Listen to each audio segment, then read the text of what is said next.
Pues muy buenas noches, sean bienvenidos a la sesión interhospitalaria. El día de hoy presentaremos un caso muy interesante, espero que sea de su agrado y pues sean bienvenidos. Muchas gracias al doctor Sabrá y también al Consejo de Otorrino del Estado de Jalisco por estar presentes el día de hoy.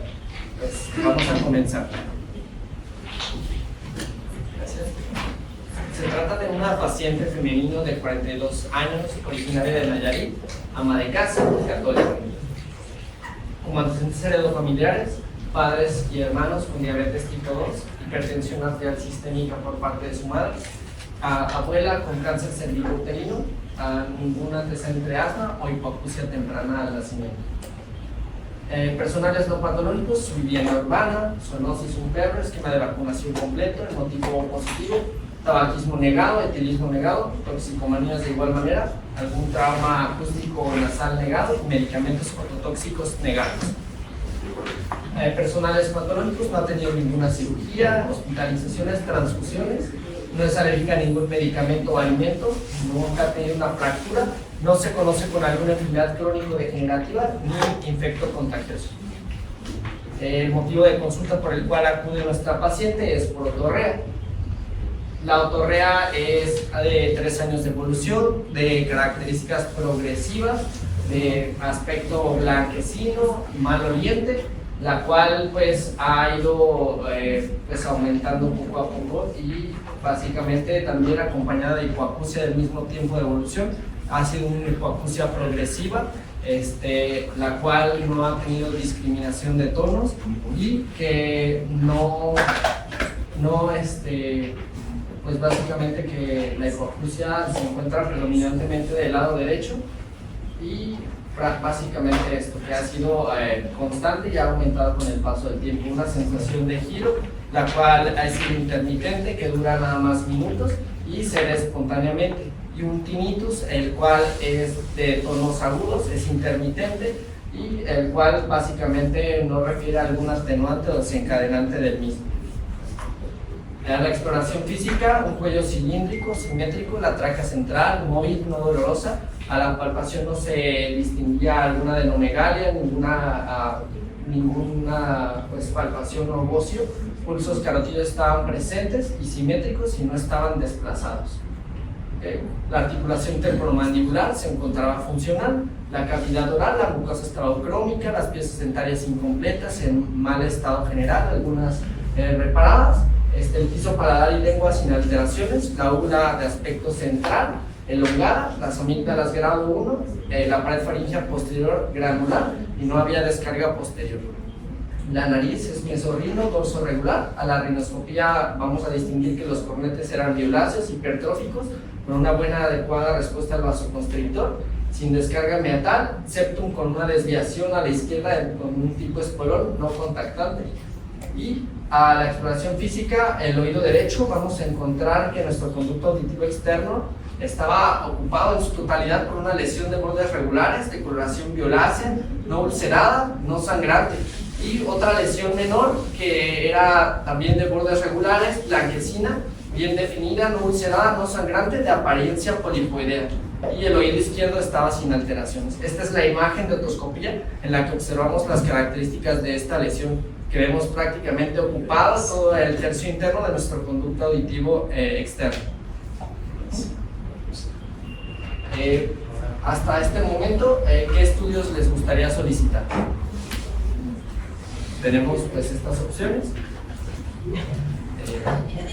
Bueno, vamos a comenzar con los estudios de laboratorio. Si quieres, damos un clic aquí en esta imagen, por favor. Y vamos a observar que su biometría hemática se encontraba aparentemente sin ninguna alteración al momento de que la realizamos. Y en la química sanguínea detectamos por primera vez que nuestra paciente pues debuta con una cifra de 182 miligramos y posteriormente hicimos el diagnóstico, integramos que la paciente tenía síntomas y estas cifras, por lo tanto tenía diabetes y también hipertrigliceridemia. Y laboratoriales de tiempos de coagulación se encontraban sin ninguna alteración al momento. Y en la bolita de rayitas. Vamos a pasar a nuestro siguiente estudio, que es una audiometría. en la audiometría vamos a evaluar que encontramos una hipoacusia de tipo conductivo moderada y pues es lo más importante. Del lado izquierdo verá normoacústica. Y la meto en el oído. Y vámonos a los estudios de imagen. En esta imagen vamos a empezar a describir una tomografía computarizada de cráneo en ventana parahueso en cortes axiales, la cual la estaremos describiendo de céfalo caudal. Del lado derecho tenemos la ventana ósea y del lado izquierdo tenemos una ventana con medio de contraste, ¿de acuerdo? Donde observamos pues principalmente una neumatización diploica de nuestro peñasco del temporal y una captación del seno sigmoides al medio de contraste. También observamos a este nivel que nuestro aditus adantrum está ocupado por esta isodensidad similar a tejidos blandos del lado derecho, y contralateralmente vemos nuestro conducto auditivo externo y oído medio sin ninguna ocupación. A este otro nivel observamos prácticamente nuestro aditus adantrum nuevamente, observamos también nuestra cápsula óptica sin aparente pues, alteración. A este otro nivel vemos una dilatación de la trompa de Eustaquio que posiblemente también esté ocupada por esta misma densidad similar a tejidos blandos, y vemos también ya una parte del conducto auditivo externo también ocupada. Contralateralmente todo se ve sin alteraciones. A este otro nivel podemos observar que el sinus tympani y el receso del facial se encuentran también ocupados. Y en esta otra imagen podemos observar ya una estrechez de la luz del conducto auditivo externo, y a su vez también podemos distinguir pues que el piso de nuestro conducto auditivo externo y oído medio, pues la caja timpánica se encuentra pues sin alguna erosión o expansión aparentemente. Y también tejido adenoideo, voy a regresar un poquito, y un poco de tejido adenoideo a nivel de la nasofaringe. A nivel del foramen rasgado posterior o foramen yugular, encontramos una preservación ósea de lo que es la cresta de Jacobson. No hay ninguna erosión ósea o expansión a este nivel. Vemos que pues, pasa sin ningún problema nuestro trayecto de la vena yugular, que después se convierte, bueno, de nuestros sigmoides, que se torna a convertirse al golfo de la vena yugular interna. En este otro corte coronal es una tomografía computarizada simple en ventana ósea en cortes coronales. La empezaremos a describir de posterior hacia anterior. Vemos una neumatización diploica de las puntas de nuestras mastoides.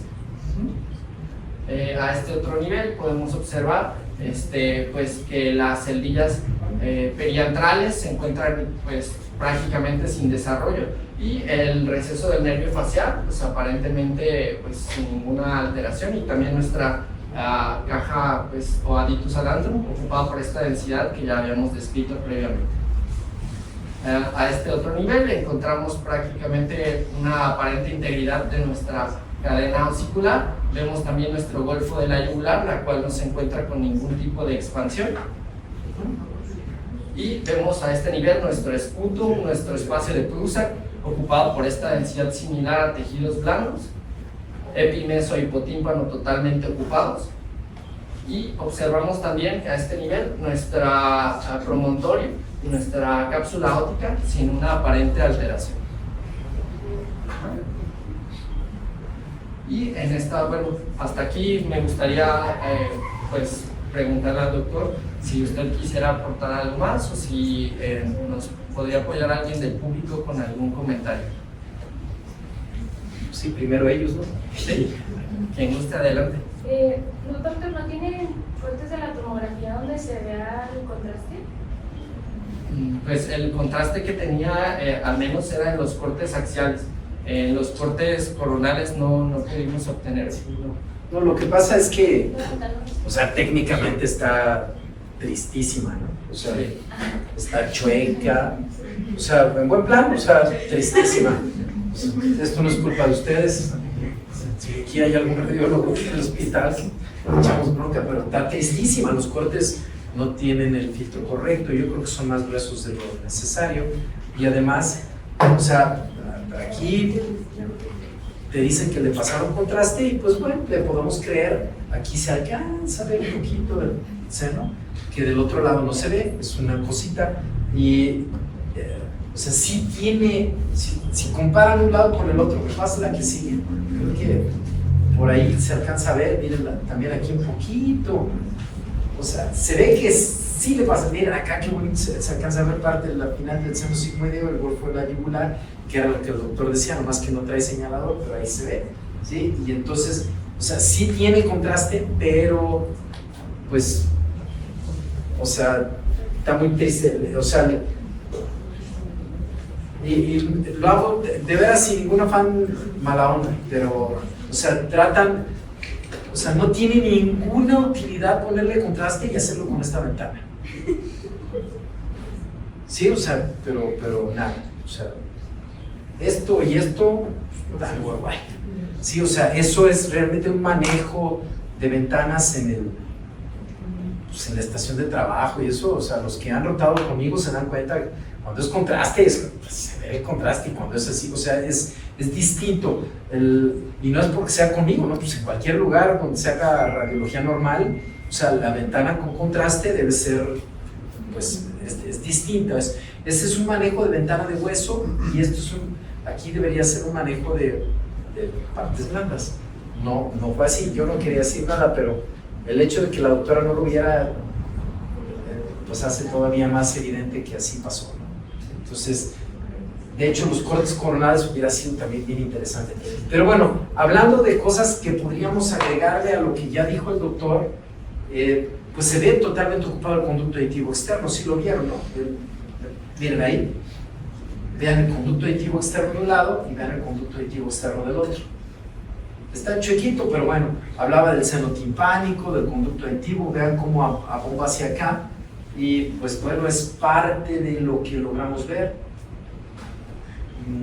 El conducto también, no sé si lo comentaste, me pasa la que sigue, pero no parece estar ampliado, no parece estar erosionado, así. Él hizo hincapié en el golfo de la yugular, pero también el conducto aditivo externo, pues parece que nomás se ve ocupado, pues. Me pasa la que sigue. Aquí, aunque una previa, perdón. A mí me llamaba la atención, no, una más, pero no para atrás, para adelante, ahí. Me llamaba la atención un poquito la forma esta, pero pues bueno, no lo sé. Me hubiera encantado ver, como decían, el contraste bien ahí. Pero esa figurita, ahorita con la resonancia yo creo que vamos a tener un poco más de idea. Está un poquitito irregular, si se fijan, comparado con este. Un poquito, pero pues bueno, vamos a ver. Y no sé si quieran algo más. Me pasa la que sigue. Vamos con la que sigue, por favor. Son las coronas. Sí, otra más. Ahí sí se fijan los conductos aditivos externos.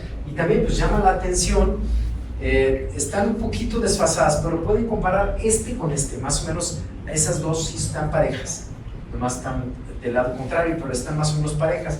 Entonces, vean este conducto aditivo externo con este, no sé si pudiera ser que esté tantito ampliado, no sé, es difícil cuando no está parejito, pero así está. Luego está el espolón, está las cavidades del oído medio ocupadas, pero alguien diría el coles, pues no se ve muy claro un coles. ¿Me pasa la que sigue? Y pues miren los conductos, el conducto se ve bien, no se ve erosionado cuando menos. Tegmen timpani se ve bien. Pues no hay mucho más que decir, vamos a ver qué nos dice la resonancia. Vale. Vamos a... Bueno, en esta otra imagen vamos a hablar de la resonancia magnética en T1 y en T1 contrastada. Sí, aquí sí se ve. Aquí sí. Sí se ve. Ok, y vamos a describir la del cefálico de caudal, ¿de acuerdo? La que sigue, por favor. Vemos que aquí sí hay un realce o una hiperintensidad al medio de contraste a nivel del seno sigmoides, a nivel de las carótidas internas. A este otro nivel vemos ya también un realce ávido al medio de contraste a nivel de nuestro conducto auditivo externo, en contraste con nuestro T1, en el cual pues encontraríamos una lesión hipointensa y de este lado hiperintensa como una captación al medio de contraste. Aquí de igual forma vemos el trayecto de nuestros senos sigmoides y de nuestra golfo de la yugular. Y en esta otra imagen ya vamos a hablar de un T2 y un flare. En el T2 vamos a observar que se encuentra pues, una hiperintensidad, al igual que en la secuencia flare, igual forma a nivel de nuestro conducto auditivo externo y oído medio. Vemos que hay una captación al gadolíneo en ambas secuencias y que podemos distinguir que la trompa de Eustaquio pues tiene una hiperintensidad distinta a la que proviene de nuestra lesión. Eso puede ser interesante también por lo que vamos a ver ahorita más adelante. ¿Okay? Y básicamente en esta otra imagen la trompa de Eustaquio, la cual pues, se encuentra pues, un poco ampliada en su lumen, pero sin embargo pues, tiene una hiperintensidad distinta a la de nuestra lesión. Y en estos cortes coronales en T1 contrastada, estos los que sí pudimos obtener coronales, vemos un aumento de la señal a nivel del seno sigmoides y a nivel de nuestro conducto auditivo externo y el oído medio, oído medio. Ahí ya hay un aumento de la intensidad al medio de contraste. ¿Pero sí lo ven ahí? Más bien en esta es una realce moderado a nivel del conducto auditivo externo y el oído medio. Y aquí se ve un poquito mejor. Igual, básicamente la que sigue, la última es la que me interesa más, que es una difusión, la cual tenemos una lesión, la cual restringe y se ve una hiperintensidad en relación con una DC, en la cual encontramos esta otra hipointensidad. Entonces, pues es una lesión la cual sí restringe la señal.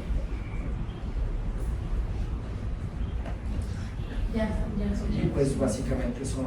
¿Podríamos ver las otras historias? Sí. ¿Alguien tiene algo que comentar? No, ya eso, gracias.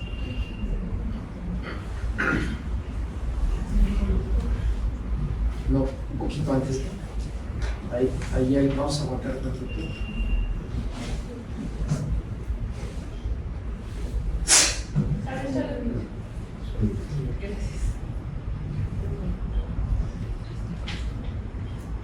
Me pasa la que sigue. Aquí vamos de arriba para abajo, ¿verdad? A ver, ¿me pasas una antes? Otra antes. Ahí.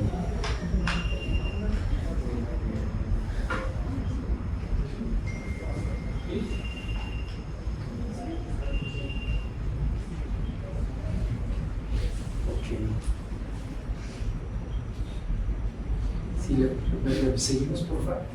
Sirve para que todos la vean. Un poquito más adelante. No, ya haciendo normal. Siguiente secuencia. Otra más. Aquí hubo un comentario que dijeron que había reforzamiento en el T2 y en el flare. Eso no es cierto, ni hay captación. Lo digo como parte, pues bueno, estas sesiones son para que aprendamos imagen. O sea, estas dos se llevan a cabo sin gadolíneo. El gadolíneo no tiene nada que ver. Sí, cuando hablamos de reforzamiento o captación, estamos hablando en relación al gadolíneo. Aquí lo único que diríamos es que es hiperintenso e hiperintenso. ¿De acuerdo? En la secuencia, cuando es el T1 con gadolíneo, ahí sí, y si se dan cuenta, el T1 simple se veía de un color y el T1 con gadolíneo sí tenía. Yo dije, híjole, hiper aquí, hiper acá, Y luego lo había visto hiper en T1, dije, pues un granuloma de colesterol, pero no, el T1 simple no está hiperintenso. Entonces, no, pues no. Si hay uno, vas viendo las imágenes, vas pimponeando los diagnósticos y eso pues parece que no. Entonces, pero es interesante, nomás como un rollo de concepto. El FLAIR, el T2 no llevan gadolinium. ¿Hecho? No sé, ¿alguien quiere comentar algo? ¿Les llama la atención los radiólogos? ¿Alguien quiere comentar algo? ¿No? Sí, En doctor. la historia clínica, ¿la paciente tuvo hemorragia? No, nunca. ¿Alguna otra pregunta? ¿Me pasa la que sigue? Nomás por terminar de verlas. Es que miren ahí, es la lesión del conducto. Está cavidades debido medio. De hecho, casi, si se imaginan, se ve hasta la cadena osicular ahí adentro, está metida en ese puntito negro puede ser cadena osicular. Y dicen, qué caray. Lo que hay en la trompa es moco. Pues puede ser. Ahora sí que a mí me llamó la atención que dijeron que era la trompa de Eustaquio, una cosa que tengo mis dudas que sea la trompa de Eustaquio, pero pues bueno, normalmente la trompa de Eustaquio, aunque sí la vemos con dirección así en sentido anterior, recuerden que la trompa va así. Entonces, si uno pretende ver la trompa en su eje, hay que hacer el corte así, ¿sí? O sea, del oído a la rinofaringe, cosa que aquí no sucede, ¿sí? O sea, ¿me pasa la que sigue? Miren, de hecho, todavía la trompa no llega todavía a la rinofaringe, aquí están las adenoides, ¿sí? Todavía estaría la desembocadura de la trompa todavía un poco más abajo, ¿sí? Todavía le faltaría un poquito. Pero sí, el inicio de la trompa de Eustaquio sí se puede ver en los cortes un poco más altos y sí está comprometido. Pero toda la trompa, pues está difícil. Tendría que haber sido un corte, algo intencionado. O sea, quiero ver la trompa, pues le angulo y le hago el corte dirigido. No sé. Y luego restringió la difusión, ¿vieron? Hiper en T2, hiper en FLAIR. Capta gadolinio, restringe, wow. Porque tú dijeras, bueno, restringe, pues todo el mundo piensa en colesterol, ¿no? Pues el coles, pero el coles no cambia su apariencia con el gadolinio, ¿sí? Entonces dice uno, de los diagnósticos comunes, pues nos está jugando un poquito chueco, ¿no? Porque esto, y pues uno piensa, la verdad es que piensa uno en coles cuando hay restricción en la difusión en el oído. Pero sí, ¿qué nos indica la difusión? ¿Alguien sabe qué indica la difusión?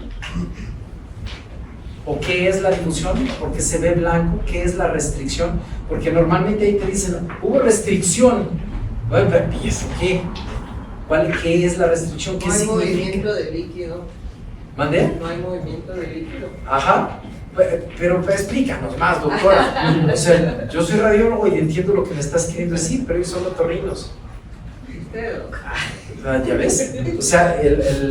O sea, lo que sucede es que si tuviéramos,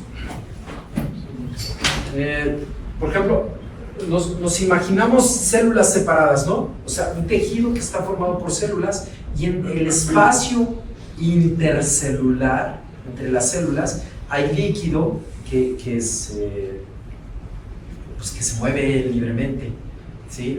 Cuando el líquido se está moviendo libremente, ese tejido, desde el punto de vista de difusión, no da señal, no hay restricción. Cuando ese líquido extracelular no se mueve libremente, decimos que hay restricción. En realidad, lo que vemos es una imagen hiperintensa, pero la imagen hiperintensa se produce porque el líquido no se está moviendo. Ahora, ¿qué es lo que condiciona que el líquido no se mueva? Normalmente es que hay mucha celularidad. Entonces nosotros vemos un tumor con mucha celularidad, te produce la restricción del movimiento y entonces ese tipo de tumores restringen. Normalmente el colesteatoma restringe, ¿sí? Es una de sus super características, pero pues no. Otra lesión que restringe con frecuencia es, por ejemplo, el linfoma, ¿sí? El linfoma restringe. El comportamiento de señal no es lo característico, pero uno dice, pues restringe, está ocupando, bueno, podría ser, les digo, el colesteatoma, pero no sé qué otra cosa sea. Normalmente son tumores de alta celularidad los que restringen en la difusión. Una restricción verdadera, esto no me convence mucho, pero sí, normalmente tú dices que es una restricción verdadera cuando lo ves hiperintenso ahí y lo ves hipointenso acá. Lo ves con baja señal en el mapa de ADC, así se llama. Sí, entonces cuando es el mapa de ADC con señal baja, es una restricción verdadera. Pero pues bueno, no sé, ¿alguien más quiere opinar algo? Entonces cuando hay en restricción, lo que está restringido es el movimiento del líquido. Y se manifiesta por una señal aumentada en la difusión. Espero haber sido claro. Sí, Javier. Sí, el movimiento que usted está comentando se llama movimiento browniano. Que es el movimiento libre de las moléculas de agua, que es el que hace que restrinja la difusión. Que eso es lo que se refiere que no hay movimiento libre de las moléculas de agua. Y sí, pues de lesiones que comentaba usted, que restringen la difusión, son hiperintentados y el play. Puede ser como un quistermoide, pero pues por la ubicación. Pero eso es. ¿Quién sabe? Órale pues, ok. Bueno, pues hicimos una cirugía para obtener una muestra histopatológica, la cual nos arrojó el resultado de un angiofibroma del conducto auditivo externo. Angiofibroma. Angiofibroma del conducto auditivo externo, en la cual encontramos pues un aumento de la vascularidad. Hay varios capilares dentro de la lesión, igual de tejido fibroso, y no habría como una alteración en cuanto a atipia celular en relación a este tipo de células, pero sí hay un aumento de ellas. O sea, digamos, solo es como una hiperplasia de los vasos sanguíneos y del tejido conectivo. Sin embargo, no hay una atipia o los datos que nos hablen de malignidad. Y esta fue la lesión que encontramos de 1.2 centímetros de diámetro y de ese aspecto. Para el abordaje realizamos una mastoidectomía radical derecha y resecamos el tumor timpánico mediante un abordaje hipotimpánico de Farrell. El pedículo de esta lesión provenía del sinus timpani. Tenía su pedículo y en esta imagen visualizamos cómo ya se toma la lesión del pedículo y se retira. Y eso fue nuestro diagnóstico histopatológico. Ahorita está pues en proceso de realizarse inmunistoquímica para corroborar algunos datos más. Sin embargo, ese fue el preliminar de nuestra histopatología. ¿Y estaba tapando la trompa? Pues no parecía que proviniera de trompa, porque este fue de hecho el pedículo completo que salió nada más de oído medio. Desde el sinus timpani se resecó el pedículo y ya no había más. Al menos en la cirugía fue lo que pudimos resecar.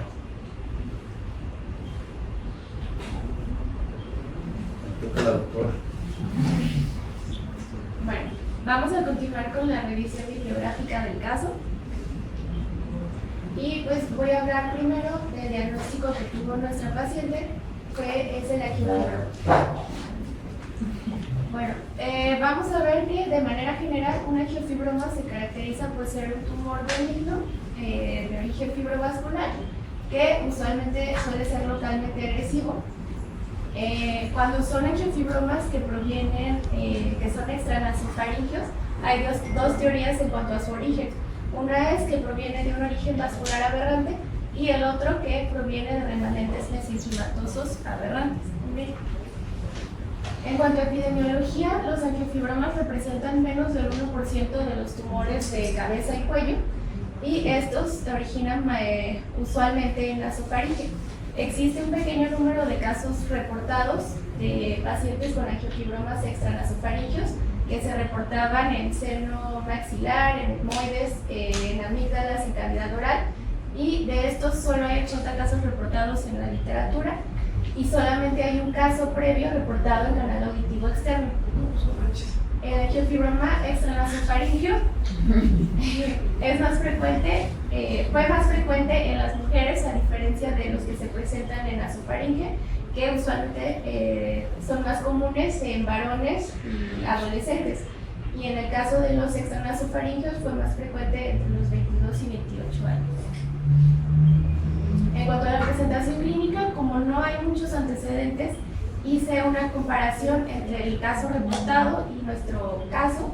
En el caso reportado era de un paciente femenino de 40 años que tenía antecedente de plenitud óptica, de 6 meses de evolución, además de hipoacusia de tipo progresiva y acúfeno pulsátil, también de 6 meses de evolución. En cuanto a la lesión, ellos describían en el canal una lesión en el canal auditivo derecho que se encontraba adherida a la pared posterior superior, de características era lisa, rosada, firme, móvil, bien delimitada y que al contacto era sangrante. Y en cuanto a la presentación clínica de nuestro paciente, pues fue un femenino de 42 años con antecedente de otorrina blanquecina de 3 años de evolución, la cual era intermitente, además de hipoacusia, que fue progresiva, y acúfeno no pulsátil ipsilateral. En cuanto a las características de la lesión, la paciente tenía 2 tumoraciones, una primera lesión de aspecto polipoideo, violácea, blanda, no móvil, que estaba con límites mal delimitados y que no se encontraba ulcerada ni sangrante, y otra más pequeña, de características blanquecinas, con límites regulares, igual blanda, sin datos de ulceración o sangrante. Oye, doctora, ¿y las dos correspondían con angiofibroma? ¿O es la de adentro o la de afuera? O sea, se ven como si fueran dos cositas diferentes. Sí, Las dos eran lo mismo. se ven pues muy diferentes, pero el resultado Fue el mismo. O sea, Porque generalmente en los colestatomas hay un pólipo serpinela, ¿no? Eso. Es que hay un polipillo antes que nada tiene que ver con el... Sí. con- sí. Entonces, de hecho, cuando yo leí la historia que mandaron, me imaginé el pólipo afuera y el coles adentro. La verdad es que eso fue lo que yo pensé. Pero por eso es que digo, estas dos lesiones, como decía el doctor Araujo, está interesante. Pero entonces las dos histopatológicamente son lo mismo. Pues en el preliminar que tenemos hasta ahora, Así es, ok. estamos esperando. Sí, Como no. fue un caso reciente, Perdón que te interrumpí, pero sí es que sí tenía yo la inquietud. Okay. Bueno, en cuanto al diagnóstico del angiofibroma, pues como siempre es importante hacer una buena historia clínica, exploración física del paciente, y en cuanto a estudios de imagen, nos apoyamos en una tomografía computarizada, en resonancia magnética, y también en el caso de los angiofibromas es muy importante hacer una angiografía. Posteriormente voy a hablar más de esto, pero el diagnóstico definitivo pues requiere de un estudio histopatológico de la pieza quirúrgica posterior a la resección total de la lesión. Y también es importante mencionar que las biopsias hechas sin estudios de imagen previos en este tipo de tumores está contraindicado debido al riesgo con potencial de sangrado que presentan las lesiones. En cuanto a hallazgos tomográficos del angiofibroma, vamos a observar una lesión isodensa a tejidos blandos que no suele ser como destructiva, no suele presentar destrucción ósea, sino más bien como desplazamiento. En cuanto a hallazgos por resonancia magnética, en T1 vamos a observar una lesión iso o hipointensa. En T1 con contraste vamos a observar que se presenta un realce intenso y de tipo homogéneo. Y como les mencionaba, es importante en este tipo de tumores hacer una angiografía, lo cual nos va a indicar qué tan vascularizado se encuentra el tumor y entonces indicar si es que sería necesario hacer una embolización previa a realizar la cirugía. En cuanto a los hallazgos, microscópicamente, pues el angiofibroma se caracteriza por presentar una proliferación vascular en la que los vasos van a tener una pared adelgazada sin presencia de lámina elástica y que van a estar rodeados de un estroma fibroso de colágeno denso. En la imagen podemos observar cómo hay múltiples vasos rodeados de este estroma fibroso, y macroscópicamente se presentan como masas multinodulares que son lobuladas, lisas, de coloración blanco-rosado, y que pueden presentar ulceración superficial o también datos de vasos, presencia de vasos sanguíneos. Gracias. En cuanto al tratamiento, en el caso, pues igual como es nada frecuente la patología, en el caso reportado mencionaban que para hacer la resección del tumor hicieron un abordaje retroauricular. No hablaban más sobre el abordaje que realizaron o sobre la cirugía, solo mencionaban que fue un abordaje retroauricular y que la membrana timpánica, o sea que el tumor se resecó manteniendo la membrana timpánica intacta. En el caso de nuestra paciente se hizo una mastoidectomía radical, resecando el tumor por un abordaje hipotimpánico. Y en cuanto a los diagnósticos diferenciales, nuestro primer diagnóstico diferencial fue el globus timpánico. Este tipo de tumores se caracterizan por ser también benignos y ser tumores muy vascularizados que provienen de cuerpos glómicos que se encuentran ubicados a lo largo del nervio timpánico inferior en el promontorio de la cóclea. Este es el sitio anatómico más frecuente del globus timpánico. Ahorita voy a hablar de los otros posibles sitios de origen. También vamos a ver que el globus timpánicos tiene presencia de células quimioreceptoras que derivan de la cresta neural primitiva. El globus es el tumor más común del oído medio y se presenta entre el 60 al 80% de los paragangliomas en el oído. Y también se ha observado que hay una asociación con la mutación del gen SDHD en el brazo largo 23 de cromosoma 11. En cuanto a su presentación clínica o datos epidemiológicos, vamos a ver que es más frecuente en mujeres en una relación de 3:1, que se presenta más frecuentemente entre los 40 a 70 años, en un 66%. Como les mencionaba, la localización primaria suele ser el promontorio de la cóclea, sin embargo, puede presentarse inferior, que iría por el proceso cocleariforme, o anterior, que sería por debajo de la vuelta basal de la cóclea. Sin embargo, pues el promontorio de la cóclea es el sitio más común. Y en cuanto al tamaño, pues este puede ir desde milímetros hasta 2 centímetros. Puede llegar a ser tan pequeño que no llega a observarse en estudios de imagen. En cuanto a la presentación clínica clásica, vamos a observar un tumor retrotimpánico vascularizado. Entonces observaremos que tiene una coloración azul rojiza, y algo muy característico es que se va a ver pulsátil. Cuando las lesiones son pequeñas, usualmente se observan en el cuadrante anterior inferior de la membrana timpánica. Otro dato muy característico es que esté positivo el signo de Brown, que es que la lesión palidezca o se ponga blanquecina al momento de hacer una otoscopia neumática. Y cuando los tumores se extienden por el canal auditivo externo, entonces las características del tumor se hacen como de una masa polipoidea. Los síntomas típicos o más frecuentes que presentan los pacientes es un acúfeno de tipo pulsátil en un 90%, una hipoacusia conductiva en 50% y parálisis facial en 5%. Al provenir estos tumores de los cuerpos glómicos, un porcentaje de ellos puede producir catecolaminas, solo del 1 al 4%. Entonces, estos pacientes, además de los otros signos o síntomas, van a presentar cefalea, palpitaciones, palidez o temblor.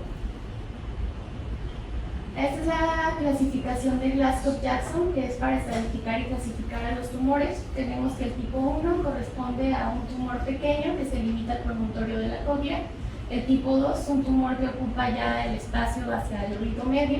El tipo 3, que se sigue extendiendo ya hacia mastoides. Y el tipo 4 es que invade el canal auditivo externo y que puede o no ya tener extensión hacia la carótida interna. En cuanto a los hallazgos por imagen, esta nos va a ser útil para hacer una planeación quirúrgica y para ver si hay erosión ósea. Vamos a observar al tumor como una lesión focal iso-hipodensa a tejidos blandos, que se va a localizar pues, usualmente en el promontorio.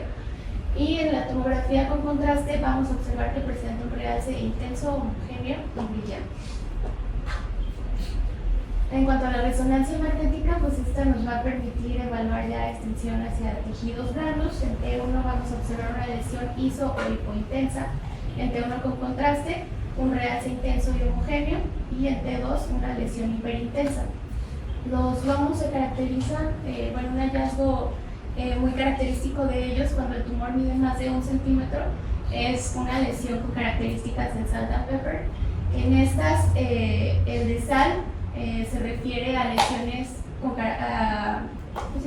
hiperintensas que representan como áreas de hemorragia o vasos que tienen bajo flujo, y pepper correspondería a puntos negros que corresponden a vasos de alto flujo.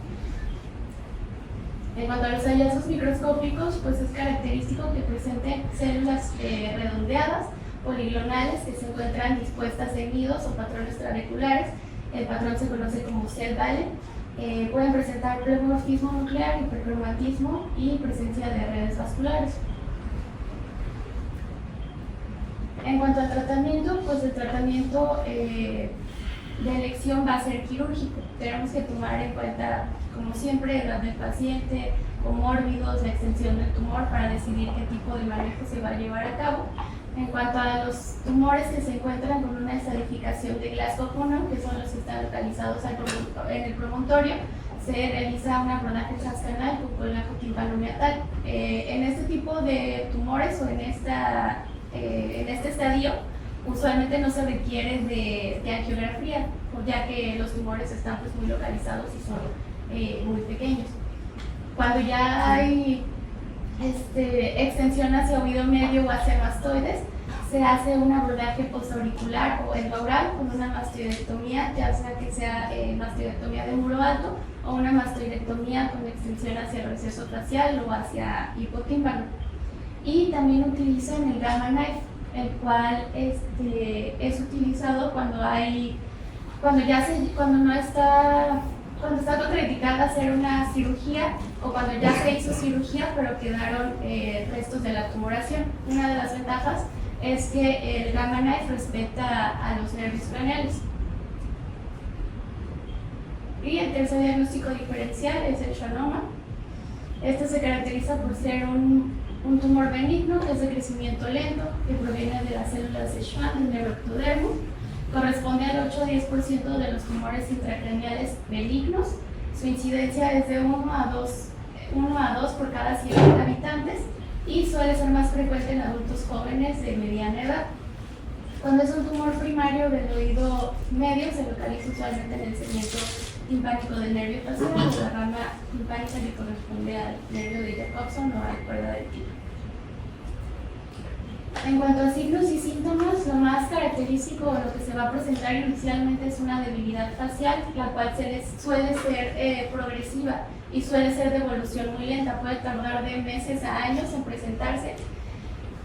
Una hipoacusia conductiva cuando la lesión se encuentra desplazando la cadena osicular, pero puede evolucionar hacia una hipoacusia neurosensorial si es que llega a extenderse la tumoración hacia el laberinto o hacia el nervio timpánico por compresión, y también es característico que presente tinnitus o vértigo.